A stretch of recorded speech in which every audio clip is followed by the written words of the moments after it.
Occupy Wally Streetski, an original screenplay by Mike Hoberg. External City Park in front of Streetski Bank, day. Modern day view of the New York financial district. Protesters are milling throughout the park with signs. Police watching from the street. Atticus Chandler is Finn Chandler's guardian angel. Right out of the 1920s era, Atticus is an older man in his 50s. He is dedicated, caring, and smart, yet mistake-prone. That's where Finn comes into the story. 82 years later, he was my pick, though I've made mistakes before. A flash of light and a hot dog vendor with cart mysteriously materializes near the protest. It is Atticus slapping mustard on a hot dog. How about a hot dog, kid? Finn Chandler, in his early 20s, stands among the protesters with a Streetski Steals sign. Finn is a poor, smart, and good-looking recent college graduate living in his father's basement. What's that? Sorry, I didn't see you there. What are you protesting? Streetski Bank just foreclosed on another old folks home. They sent over 100 seniors out on the street. That's terrible. Yeah, banks are out to screw you, especially that Streetski Bank. How so? A case in point. My grandmother gave me $100 for my birthday when I was 10. How nice. So I opened an account at the Streetski Bank and spent $95 to buy a bike. Then I leave $5 in the bank account and forgot to close the account. Didn't look at it for 8 years. Perhaps the bank was good for something. Not really. I get near my 18th birthday, check my account, and find I owe $5,000. What? Yeah, the bank hit me up for all the kinds of fees and penalties that compounded over 8 years. I don't know what for. I see your points. You know, I've actually had a big problem with Streetski myself. Atticus looks upward to an office of Streetski Bank. Interior, Streetski Bank office on 25th floor, day. Dressed sharply in the now opulent 25th floor office that once belonged to Atticus Chandler, Wally Streetski entertains a lovely female reporter interviewing him for a story.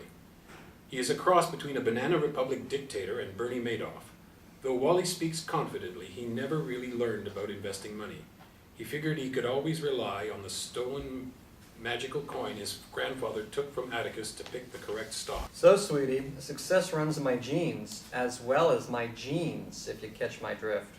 Can we please focus on the question? Okay, so my great-grandfather, Nikolai, you know, the poor janitor who immigrated from Russia I was telling you about, he was a true genius when it came to investing money. How so? He made a fortune on the stock market the week after the stock market crash in 1929. Go on. Then he found the failed Chandler Bank for pennies on the dollar and renamed it to the Streetski Bank. Tell me more about your grandfather.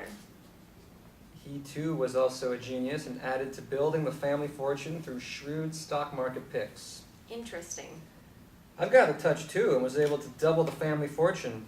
Isn't that right, bank teller? A bank teller, his arms and head locked in antique wooden pilgrim stalks, responds. That's right, boss. So, Wally, what's with the guy in that wooden thingy? It's called a stock. Get the irony?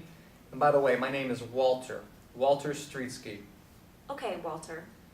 It's our new employee motivation tool. This guy was off $10 at the end of his shift.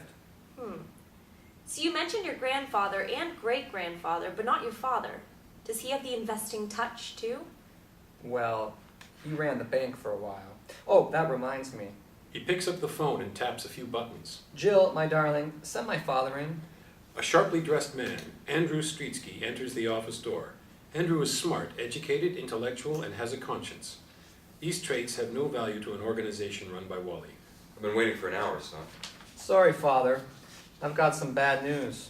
What is it? You've been giving way too much to charity. We all have to do our part. I talked to the board, and they all feel that a change is needed. So, you've been fired. Fired? I'm your father. I helped grow this bank. It's done. Now, Father, could you leave the office? I'm doing an interview. Andrew storms out. No Christmas cards this year. Okay, honey, where were we?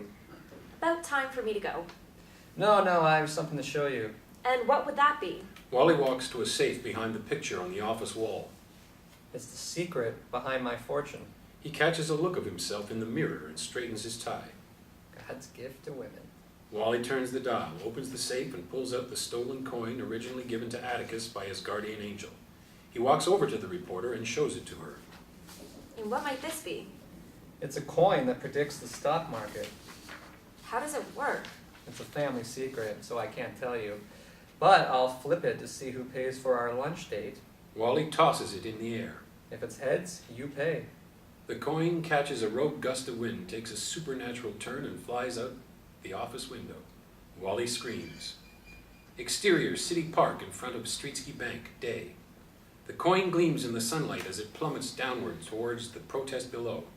The coin knocks the feathers off a bird, bounces on a store sign, and takes a mysterious turn in the wind. Finn gets hit by the coin that came from 25 floors up. It deflects off the side of his head and knocks him to the ground. Ouch! Are you okay? Came from the sky. Rubbing his bruised head, Finn finds the coin in the grass. It looks like a weird coin of some sort. It says IBM on it. Sounds important. Those Wall Street fat cats are now throwing coins at us from their skyscrapers. First they take poor people's money, then they hit you with it.